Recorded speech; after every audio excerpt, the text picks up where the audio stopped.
Novi juga nggak baik-baik banget. Kalau lu tes urin saja itu tidak cukup, coba tes rambut. Assalamualaikum warahmatullahi wabarakatuh. Sekarang tanggal 29 Oktober 2024. Saya sudah melakukan tes. Ini rambut saya sudah diambil 2 kali. Jadi nanti kita tinggal tunggu hasilnya. Bismillah, terima kasih. Gua kebangun jam 3 pagi buat makan, terus gua ngeliat postingan Pratiwi Novianti. Ini rambutnya sebanyak ini ya, dipotong cuman buat tes. Masih ada yang gak puas guys. Jadi bukan Babang yang kemarin, yang tangan yang ngetril, bukan. Yang ini udah ngereok sendiri dan udah minta maaf sendiri gitu ya guys. Dan malu sendiri karena gak punya bukti, cuman berani bacot. Jadi kalau tes urin itu bisa mendeteksi 2-5 hari. Kalau darah itu 1-3 hari, liur itu 1-2 hari, rambut itu 90 hari. Jadi kalau dalam waktu 90 hari si teteh ada dalam tanda kutip indikasi menggunakan gitu ya barang-barang haram, itu bisa terdeteksi gitu. Ini kalian semua yang nuduh tuh pada sadar gak sih? Kalau Teh Novi ini kan kerjanya untuk kemanusiaan ya. Dia punya banyak anak asuh. Dia mengasuh anak-anak yang lahir dari ibu ODGJ. Paham gak kalian? Yang diruda paksa di jalanan. Paham gak kalian? Dan dia pakai uang pribadi, bukan uang yayasan. Justru dia yang membiayai yayasan, bukan yayasan yang membiayai dia gitu. Dan pastinya dia siap untuk diaudit kapan aja. Terus kenapa kalian masih menuduh dan nyuruh dia sampai harus pitak rambutnya? Belum lagi si Namira Alia Coyodiningrat yang berubah jadi Lili Jiwandono. Belum lagi Babang Faisal Head HRD Gadungan yang tujuannya mengambil data karyawan. Yang selain itu dia juga tukang tipu, tidak pernah kuliah, BPJS-nya kelas 3, gak pernah terdaftar di perusahaan manapun. Satu lagi, anak-anak di setiap divisi, cewek-cewek yang cantik-cantik dipilih-pilihin tiap divisi untuk diprospek. Sama dia mau mencoba bercocok tanam. Kalian kenapa pada jahat sih? Heran deh gue. Aduh, udah ya stop dong. Beneran deh. Minimal tuh kalau misalnya nggak bisa baik gitu ya, minimal jangan jahat. Beneran.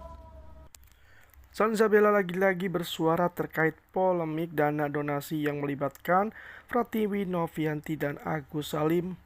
Terbaru, Zanzabela menyoroti gaya hidup Pratiwi Novianti yang dinilai hedon dan hasil memanfaatkan orang-orang disabilitas yang dibantunya. Ia bereaksi, Pratiwi Novianti membuktikan tuduhan tersebut dengan beberapa tes yang hasilnya negatif. Akhirnya Pratiwi Novianti pun menjawab tantangan Zanzabela agar Pratiwi Novianti kembali menjalani tes rambut guna memperkuat bukti soal tudingan narkoboy. Lebih lanjut, Zanzabela ini membela Agus dan menyinggung sikap Novi yang disebut menggiring netizen semakin membuli Agus dan justru bak menormalisasikan penyiraman air keras. Bahkan Zanzabela pun tak sepakat dengan John LBF yang meminta Agus untuk mencabut laporan Pratiwi Novianti di Polda Metro Jaya. Kami tunggu janjinya. Sekolah di mana, bro? Sekolah di mana, bro? Bahwasannya dia akan mencopot toganya kalau tidak bisa memenjarakan klien kami. Kami tunggu janjinya. Dan kemudian membayar 5 miliar. Kami tunggu janjinya. Sekolah di mana, bro? Sekolah di mana, bro? Denny menyalahkan Novi. Denny saat ini masih tanya-tanya, siapa itu Novi? Denny juga ragu bagaimana sistem pendonasian melalui yayasan. Menyalahkannya gimana? Ya. Menyalahkannya maksudnya gimana? Denny udah bilang, lo udah gue ingatin, kalau terjadi audit nanti gue nggak bela lo lagi. Ke Novi? Ya dia bilang ke saya gitu. Kalau Denny bilang fitnah, ayo. Ya kan? Maksudnya dia nggak bela Novi maksudnya? Kan Denny ada ngomong, itu kan sebenarnya Denny punya podcast terakhir itu kan menjebak Novi, itu kan buat masukan buat kita. Bahwa lo uang itu akan 3 hari nanti bisa digunakan bebas untuk itu kan siapa yang mengamanahkan bilang uang donasi 3 hari uang masuk dengan membuka itu kan memang tidak transparan. Setelah 3 hari uang. Iya. Jadi ingat ya Novi. Kanopi kan capek, Kanopi kan lelah, banyak pekerjaan yang diselesaikan segala macam. Ini akan berproses hukum gitu loh. Kenapa sih egois? Erelo aja minta maaf kok sama Novi kan gitu. Ada apa urusannya kan gitu. Kalau memang nggak narkoba gitu kan, nanti saya tuntut orang yang memberikan berita itu kepada saya, menyampaikan berita bohong dan sebagainya, kan gitu. Nah, selanjutnya terkait hal-hal lain, Bang Faktual, ketika hari ini kan Mbak Novi pun tidak menunjukkan sikap yang memang ayo mau ngobrol santai, ketemu Pak Agus, kan kita maunya damai. Kita itu berarti saya, Bang Faktual, netizen. Kalau proses hukum itu saya juga punya tim, kan gitu. Dan saya bukan ketua timnya. Nah, cuman saya mungkin sebagian dari diri saya bisa mengajak ke ranah situ. Nah, berikutnya kalau memang ini nanti akan Mbak Novi tetap begitu, ya sudahlah, kita hargai proses hukum saja, kan begitu. Kita hargai proses hukum, dan saya yakin lawyer-lawyernya Kak Novi pun orang-orang hebat, orang yang dewasa, orang yang profesional, bahkan mungkin ilmunya lebih tinggi daripada saya. Ya, kalau saya ditanya saya salah, saya minta maaf. Nah, tapi kalau misalkan saya nggak salah, saya nggak mau minta maaf. Untuk apa? Karena pertaruhan harga diri saya, kan gitu. Nah, tapi kalau misalkan memang alangkah baiknya kita bermaafan, nah itu lebih bagus.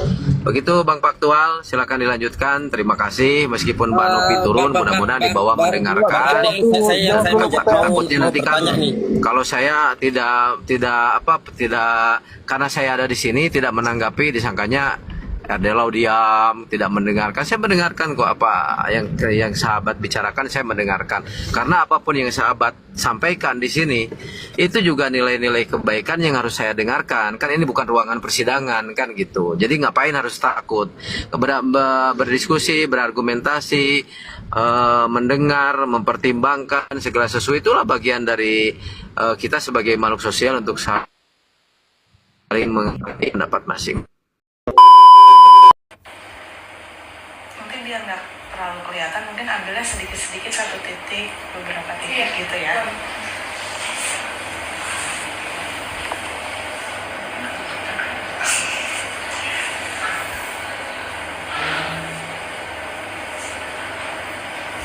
Gimana Kak?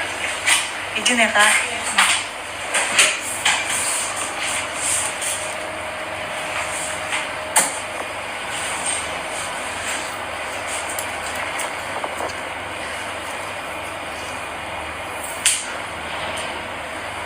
Sedikit ya Pak, maaf ya.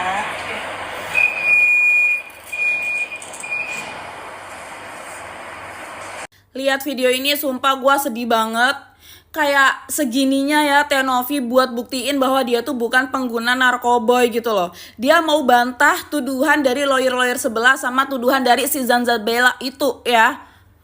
Dan setelah diperlakukan begini, Teh Novi nggak ada tuh mau ngebales atau apa gitu loh. Dia cuma mau buktiin aja gitu loh. Kalau semua tuduhan itu nggak benar. Sedih banget nggak sih? Terus kalau udah tes rambut kayak gini, ya kemarin udah tes urin juga. Mau disuruh tes apa lagi? Tes CPNS? Apa testimoni? Emang dikira Teh Novi jual makanan apa? Kan enggak. Terus kalian harus nonton video ini nih. Akun-akun yang memang digerakkan. Nanti kita minta polisi untuk menyelidiki gitu. Kenapa banyak yang membuli akun bodong? Apa tujuannya? Siapa yang menggerakkan? Nah, kalau terkait dengan pemilik yayasan ya tambah pasal lagi. Dengar kan dia bilang apa? Katanya akun-akun yang membuli si Agus ini adalah akun-akun bodong. Padahal ini jelas-jelas akun gua bukan akun bodong. Muka gua terpampang nyata gitu loh. Yang bodong tuh cuma udel gua, user gua, bukan akun gua gitu loh. Aduh, sumpah gua malu banget ya sama orang-orang di luar Indonesia ya, di negara-negara lain yang udah pada maju gitu loh. Karena kasus-kasus di Indonesia kayak begini nih sering banget terjadi, dan lawyer-lawyernya ya SDM-nya kayak gini gitu loh. Gua malu banget kalau misalnya orang Amerika usyara ngelihat di Indonesia SDM lawyernya kayak gini. Kata gue mah kalau kalah aja, jangan kebanyakan cerita mulu nggak kelar-kelar. Orang disuruh tes ini itu. Sekalian aja nanti udah kelar tes semuanya disuruh tes drive sekalian, suruh tes drive.